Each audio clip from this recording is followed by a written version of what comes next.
नमस्कार. दिवस कालचा आज संपला, प्रभा उदयाची दिसली रे. विज्ञानाचे युग हे आले, चला जाऊया सामोरे.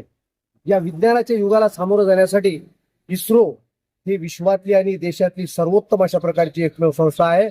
आणि एज्युमिटनं खरं तर या विद्यार्थ्यांना ही अमृत संधी दिलेली आहे. मला असं वाटतं की भारत टॅलेंट सर्च ही अक्षरं उद्याच्या भारताच्या भवितव्याच्या आकाशामध्ये सूर्यासारखी चमकून उठतील अशी अक्षरं आहेत. त्यात काम करणारी इतकी कार्यकर्ते मंडळी अप्रतिम प्रतिभेची तर आहेच, पण पुढते हे जग देखवे ना डोळा म्हणून कळवळा येत असे. समाजातल्या इथल्या शिक्षण व्यवस्थेबद्दल, इथल्या समाजाबद्दल जो तळमळ आणि कळवळा आहे तो विद्यार्थ्यांच्या नव्या पिढ्यांच्या माध्यमातून हा कळवळा व्यक्त करावा यासाठी सर्व विद्यार्थ्यांना एज्युमिटच्या माध्यमातून या पालकांनी आणि सर्व समाजातल्या लोकांनी आणलं. आणि हे विद्यार्थी 28 विद्यार्थ्यांच्या सोबत एज्युमिटनं फार मोठी संधी दिली. मला असं वाटतं की महाराष्ट्रातली ही एकमेव संस्था अशी आहे की ज्या संस्थेने विद्यार्थ्यांच्या प्रतिभेला आणि प्रज्ञेला चमकदार करण्यासाठी, एक नवी गती देण्यासाठी, एक नवा प्रकाश देण्यासाठी, एक नवा सूर्योदय देण्यासाठी ही संधी दिलेली आहे. मी खरं तर भारत टॅलेंट सर्च या अत्यंत तेजस्वी अत्याक्षरानं पुनीत झालेल्या या संस्थेचं, एनजीओचं मी खरंच अभिनंदन करतो की 28 विद्यार्थ्यांसोबत गेले 2-3 दिवसापासून आम्ही या सहवासात आहोत. मला असं वाटतं की ते आमच्या सहवासात असल्यामुळे प्रभावित झालेले नाहीत, पण आम्ही त्यांच्या सहवासात असल्यामुळे अधिक प्रभावित झालो, अधिक प्रतिभावान झालो, अधिक बुद्धिवान झालो असं आम्हाला वाटायला लागले. हे निरागस चेहरे, निष्पाप चेहरे, निशब्द पण अंतःकरण बोलण्यासाठी उत्सुक असलेलं आम्ही पाहिलं.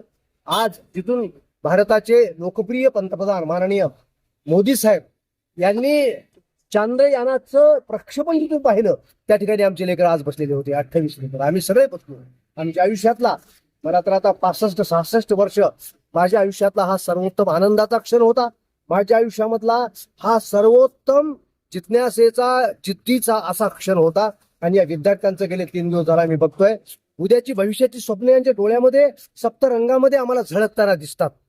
मी विनोदानं म्हटलं या लेकरांना, तुम्ही सगळे जिल्हाधिकारी आहात, उद्या शेजारच्या जिल्ह्याला जेव्हा जाल तेव्हा एकमेकाला फोन करून सांगा आपण इस्रोला गेलो होतो, भारत टॅलेंट सर्चच्या माध्यमातून आम्ही इस्रोला गेलो होतो, एज्युमिटच्या माध्यमातून आम्ही इस्रोला गेलो. आणि तिथनं आम्हाला नवी प्रेरणा मिळाली, नवी जिद्द मिळाली की आम्हाला वी प्ले टू विन, आम्ही जिंकण्यासाठी जीवनाच्या मैदानात उतरलो आणि आम्ही जिंकूनच राहणार आहोत अशा प्रकारची जिद्द, अहमहिका, जिज्ञासा या विद्यार्थ्यांनी दाखवली. या खरं तर इस्रोमध्ये मी या सगळ्यांचे चेहरे फुललेले पाहिले. भारत कुठं आहे असं विचारलं तर मी सांगत होतो की 28 विद्यार्थ्यांमध्ये भारत आहे आणि इस्रोमध्ये आता वास करतोय, बसतोय. इतके हे सुंदर लेकर आज व्यक्त होत होते. त्याने जे प्रश्न विचारले त्या शास्त्रज्ञांना इस्रोच्या, ते प्रश्न स्तिमित करणारे, चकित करणारे, आश्चर्यचकित करणारे प्रश्न होते जे आमच्याही कधी डोक्यात आले नाहीत 65 वर्षामध्ये. असे हे लेकर अगदी 1ली, 2री, 3री, 4थी, 5वी. आणि मी एज्युमिटचं पुन्हा एक अभिनंदन करतो. 9व्या वर्गाशिवाय प्रवेश नसताना अगदी 2री, 3री पासून इतके छोटे छोटे लेकर, त्यांना प्रवेश मिळवून देण्याचा अपवादात्मक सिद्धांत मान्य करून घेतला एज्युमिटनं. त्यासाठी मी विक्रम सर, ज्योतिताई, तुमचे नारायण आणि त्यांची जी टीम आहे, माऊली, या सगळ्यांचं अंतःकरणाचं अभिनंदन करतो मी की तुम्ही जे केलात ना ही राष्ट्राची फार मोठी सेवा आहे. तुम्ही जे केलात ना हा देश खऱ्या अर्थानं अधिक उंच उंच, आज आम्ही आमच्या देशाला जगामध्ये सर्वोत्तम नेण्याचा प्रयत्न करतोय, पण त्याचा छोटासा प्रयत्न महाराष्ट्रामध्ये एज्युमिटच्या माध्यमातून होतोय. हा प्रयत्न खरं तर लक्षवेधी आहे. म्हणून महाराष्ट्रातल्या सगळ्या पालकांना माझी विनंती आहे की एकदा आपल्या विद्यार्थ्यांना या परीक्षेला बसवा, त्यांच्या प्रज्ञेची आणि प्रतिभेची एकदा कसोटी पहा आणि त्यांच्यामध्ये सतत वृद्धिंगत होत जाणारं तेज आणि प्रतिभा याचा तुम्ही अनुभव घ्या.